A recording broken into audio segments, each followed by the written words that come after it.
So as I'm watching Rosali perform, and this is the first time that I've ever seen them play live, I've heard her records and liked them a lot. But as I was watching it, I was like, man, this is like seeing Linda Ronstadt singing for Crazy Horse or something. And then like later on, I thought about it and I kind of revised that a little bit. And I said, how about Aimee Mann singing for Crazy Horse?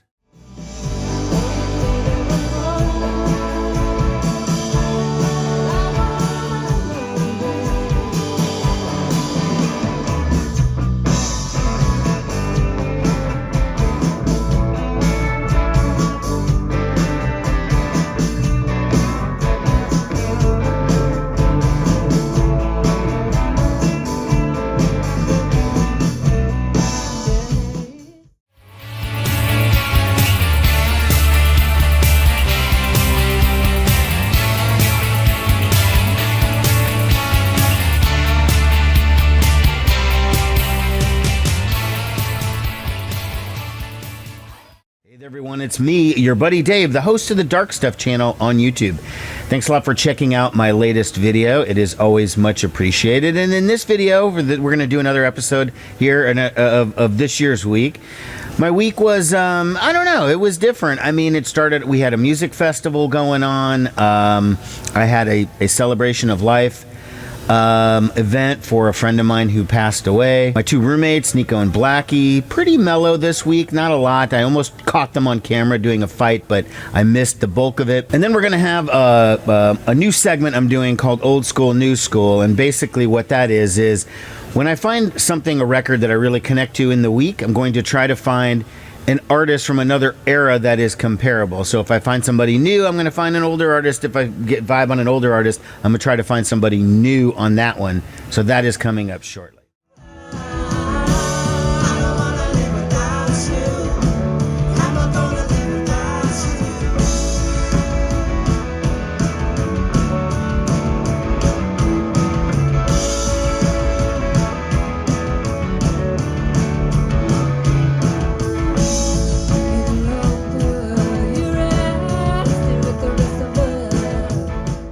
Well, let's start off the video at the Grrrl Camp Music and Arts Festival that I went to over the weekend. This was a 2-day music and arts festival taking place in Bellevue, Nebraska. It's in Falconwood Park, which is the same spot where the Outlandia Festival takes place that I usually do the stage managing at. Although this was a smaller festival on a different part of the park.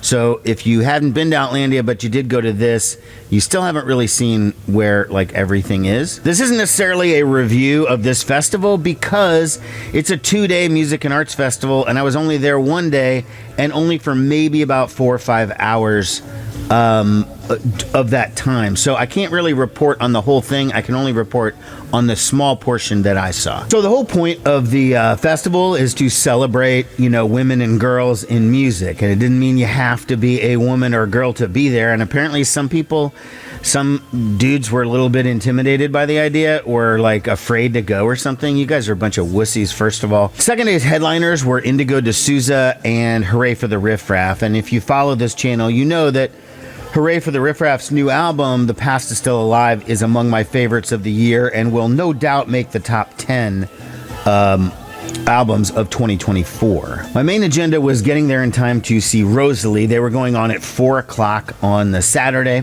Finally got to see them. Now, Rosali is a merged recording artist. She lives in North Carolina, but she has a very, very strong Omaha connection because her backing band is Mowed Sound, the David Nance band. And I talk about David Nance on this channel all the time. And in most markets, they're touring together, right? So Nance will open and then he'll come back, the band will come back on and back Rosali. In this instance, it was only Rosali that was performing at this festival. I am pretty familiar with Rosali's record, at least the newest one on Merge, and I like it a ton. I was not prepared for how much better even they were gonna be live. This band was amazing, okay?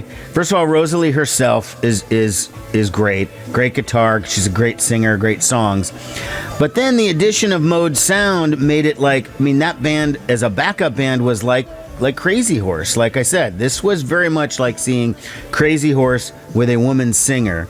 And at the time I was saying to myself, it sounded like Linda Ronstadt fronting fronting Crazy Horse, and I texted that to a friend who had seen Rosali and David Nance a couple days before in Minneapolis, and he says, yeah, but with Robert Quine on lead guitar. And I'm like, ooh, yeah, that is good. Yeah.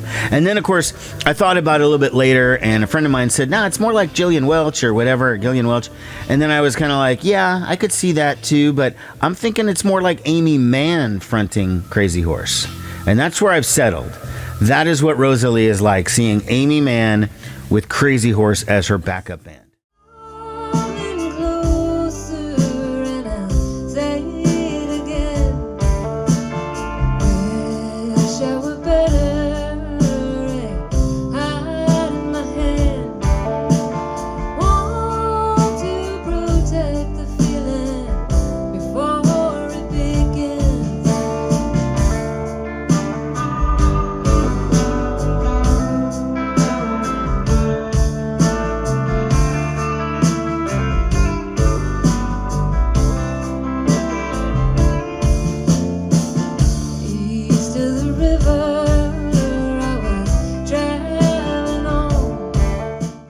Next was Omaha Girls Rock, and that is a nonprofit dedicated to helping girls learn music and discover an interest in music. And they basically create their own song. They write a song or two, and then they perform it at the festival. Now, the head of Omaha Girls Rock is my friend Sarah, who is in the band See Through Dresses, or at least was. I mean, she had a baby a couple years ago. I met the baby at the festival, by the way. Cute kid, 2.5, I think, years old. So she's obviously a little bit too busy to be working on music, because I asked her husband, who's also in the band, whether they're working on any new music, and the answer was, maybe, So I took that as probably not. So I'm not seeing anything happening in 2024. Maybe next year, we'll see. So after Omaha Girls Rock, we walked around the festival, checked out, a lot of the vendors and the arts and everything, and it was really cool. And then decided to go to this food truck to get some food, and I made a huge mistake in my choice. I went to this place that was a gyro place, and it took, no lie, 55 minutes from a fucking food truck to make a gyro and fries. 55 minutes. Are you fucking kidding me? It was absolutely unreal how slow they were. They are literally the stupidest people who have ever run a food truck in my entire life. I was so mad. I was about ready to leave. Just like, fuck the food. I don't even care. I just don't want to deal with these people because I'm raging to such an extreme degree. I'm about to bust into your little food truck and kill you because you're taking so long. But I calmed down, okay, and then I ended up having the food, and it was okay. But I mean, Jesus, 55 minutes?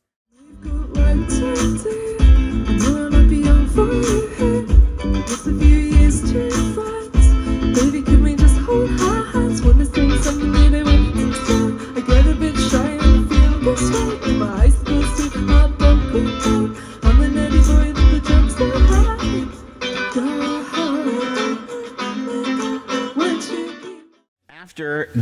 After waiting all that time and finally getting my food, we walked back up to the stage, and in time to catch most of Grrrl. Grrrl is a UK indie pop band.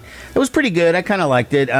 Nothing too amazing, but again, I walked away being like, yeah, that band was pretty good. I think my frustration, though, with the whole food truck thing and waiting there for that long really kind of took its toll, because I just wanted to go home, and I didn't even get to see Hurray for the Riff Raff. Walking the grounds of the Girl Camp Festival reminded me that I have my own festival that I'm going to be working at in a couple weeks, and that is this year's Outlandia Festival, okay? And this is the one with, Flaming Lips, Men I Trust, The Faint, The Head and the Heart, Revivalist, Dinosaur Jr., Flip Turn, Buffalo Tom, and more.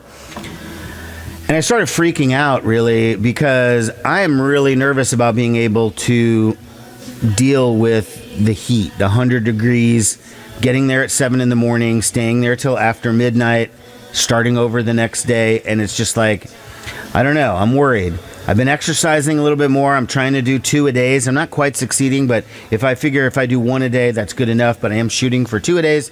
So that's what's been going on with me. So I'm working hard. I don't want to die at the festival, though it is a better than 30%, 40% chance it may happen. Who knows?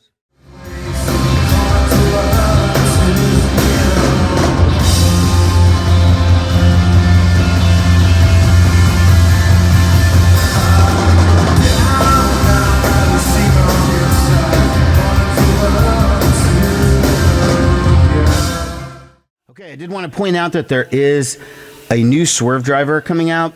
They're taking pre-orders from it right now on their Bandcamp. It's called Do Re Mi Fa Sol Latido. It's a limited edition 12-inch. These are outtakes from their album 99th Dream, and this is the first time it's been available by itself. If you buy the vinyl, it comes out at the end of August, and at that point you will get a digital download of the whole thing through there. So I'm a big Swervedriver fan. I of course pre-ordered it. I want to make sure you guys do. Now, the last time I pre-ordered a Swervedriver thing, didn't go very well. It was still when Pledge Music existed. I paid money for it, and I never got my money back or a record. And I know that Swervedriver got screwed on that, but it definitely has made me cautious about doing pre-order shit like this. But Bandcamp is a little more reliable than those guys were, than the other company was, Pledge Music. So I'm hoping I don't get burned. But I just paid like $35 because, by the way, for Americans, when you go to bid on it, they put the thing in pounds and they put an approximate, like what this translates to in American dollars. So I was like, okay, it's telling me I need to pay 25 point something pounds. Okay, so that's what I put as my order. And then it said, thank you for contributing this extra thing. And it's like, no, you told me that's what it cost. So I put in 25 point whatever.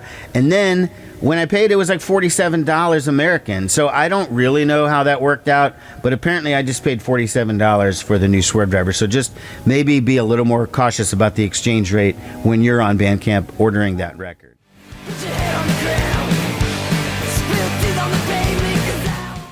You're a subscriber to my other channel, Rock and Roll Book Club. I mean, I hope you are. We still need some more subs, so if you're not, please go subscribe. The link will be below. The new episode, though, is us talking about the brand new Kathleen Hanna book called Rebel Girl. Kathleen Hanna, of course, from Bikini Kill. And it got me listening to Bikini Kill a lot more, and it got me listening to a lot of early 90s all-woman bands, I loosely Riot Grrrl or Riot Grrrl adjacent.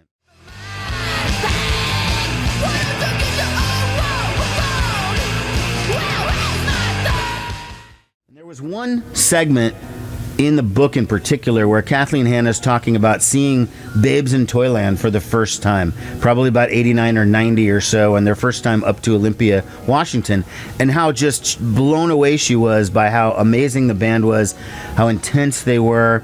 And I had that same experience the first time I saw Babes in Toyland. I also went into it not knowing much about them, just knowing they were from the Twin Cities. They recorded for Twin Tone Records, and they were a three-piece all-woman band, and that was all I knew.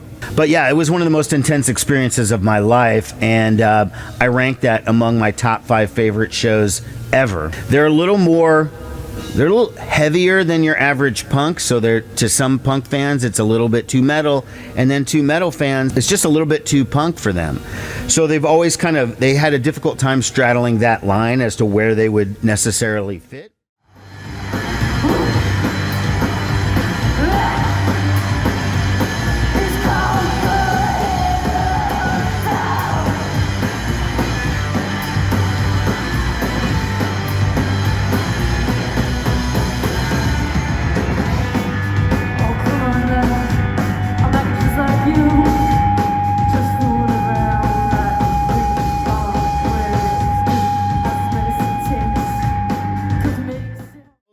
Babes in Toyland, Spanking Machine. The new school is Die Spitz and Teeth.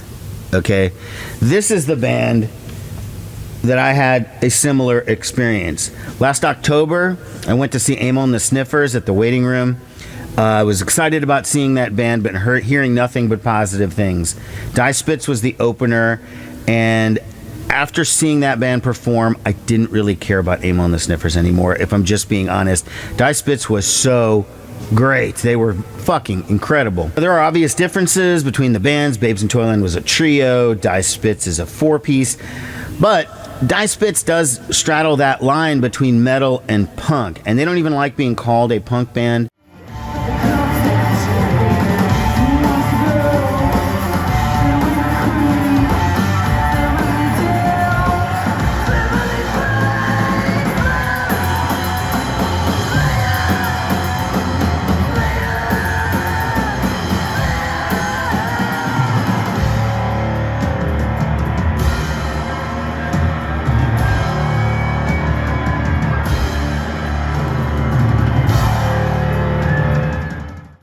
fact, there's some of their new songs, like the song "I Hate When Girls Die" and "My Hot Piss." They've released a couple of new singles recently. Are metal.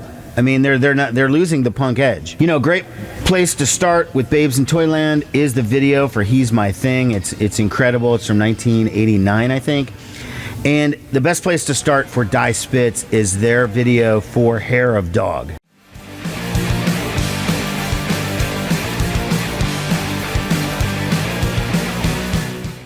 The video is essentially performance, but it's set in a boxing ring. Okay, so two of the girls will be fighting each other with boxing gloves while the rest of the band is kind of performing behind them, and they all take turns punching each other and whatever. I've probably seen it personally 40 or 50 times. I mean, it's really good. I hadn't had that experience of just walking in cold and walking out of there like being like so blown away, like I didn't even care about anyone else at all. And that was what I got with this, and I ended up buying the record. And that was the way I felt with Babes in Toyland. That's my old school, new school segment. I don't know. I don't have much more for you than that. You know, in case you guys don't know, I do host a regular sort of terrestrial radio show. It's called New Day Rising. I'm on every week, every Sunday from 2 to 4 o'clock Central Time. I'm on a station in Omaha called 89.7 The River, but the show does stream on 897theriver.com. And I want to make a point of starting to point out my playlists on the show because I think people forget that I do it. And like this week's show, I mean, I had new Wilco, I had new Hello Mary, new Nada Surf, new Soul Asylum. I played King Hannah. I played new Alan Sparhawk, formerly of Low. It's his first new solo song. I did a spotlight on the new Buffalo Tom record. I premiered the new Orville Peck track, which features Beck on it, which is great. Played the new Bright Eyes, the new Red Cross, the new X. So anyways, that's my show, and I'm on every week, and again, I'm just going to point that out there. There's always been a link below, but I do feel like that people just kind of forget sometimes. I don't know. Just there's your reminder. Slow week in the world of the cats. I mean, I almost caught them on camera fighting, but really I kind of missed most of it.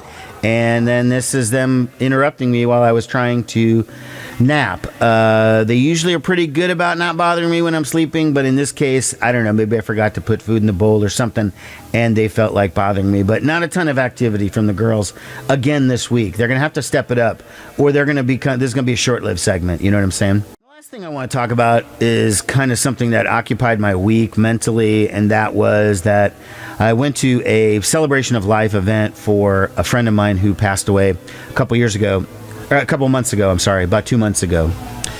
She was somebody that I knew very well in high school and college. But after college, we kind of went our separate ways, you know. I mean, she ended up moving to Canada, becoming a Canadian citizen, getting married, having a child and all that.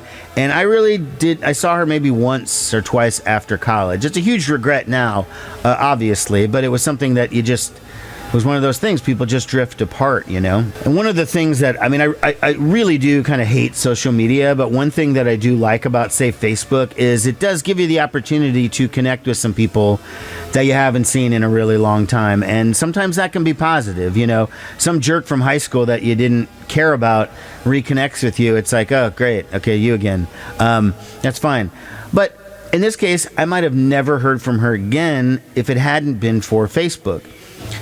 And I remember the last time we communicated was right before the 2020 election, where I said, hey, look, I don't know how it works here, but if Trump gets reelected, can you sponsor me for Canadian citizenship? Because she's a Canadian citizen. And she joked around, yeah, I'll bring you up here, you know, whatever. And I don't know if that's actually what happens, you know, I don't know. I think there's a little bit more of a process than just having a friend just sort of say, hey, you can be Canadian. Ultimately, you know, Biden won and I didn't have to leave. But then about 2-3 months ago, I was about ready to reach out to her again and jokingly say, look, this time I'm serious. I'm coming to Canada. You need to help me. And I didn't contact her. And then ultimately I found out that she was really, really sick. But anyways, it just made me realize that I get upset at people for not keeping in contact with me, and then I have to be a little bit more realistic about it and say that I deserve some of that blame because I'm bad about keeping in touch with people as well. And at this celebration of life thing, there were some friends of mine that I hadn't seen since the 80s. And that's on me. I could have done a better job keeping in contact. I just didn't. And rather than being angry that other people don't do it, I'm going to try to make a more proactive effort towards, you know, keeping in contact with old friends and new friends alike, because it is something that, you know, once they pass on, you're not going to be able to. You can't do it again after that. So it made me realize I do need to make a better effort at keeping in touch with people, and fuck cancer, because that is the lamest thing ever. All right, guys, I'm gonna take off. Thanks a lot for watching. See you later. Bye bye. So, you have a MySpace page or something?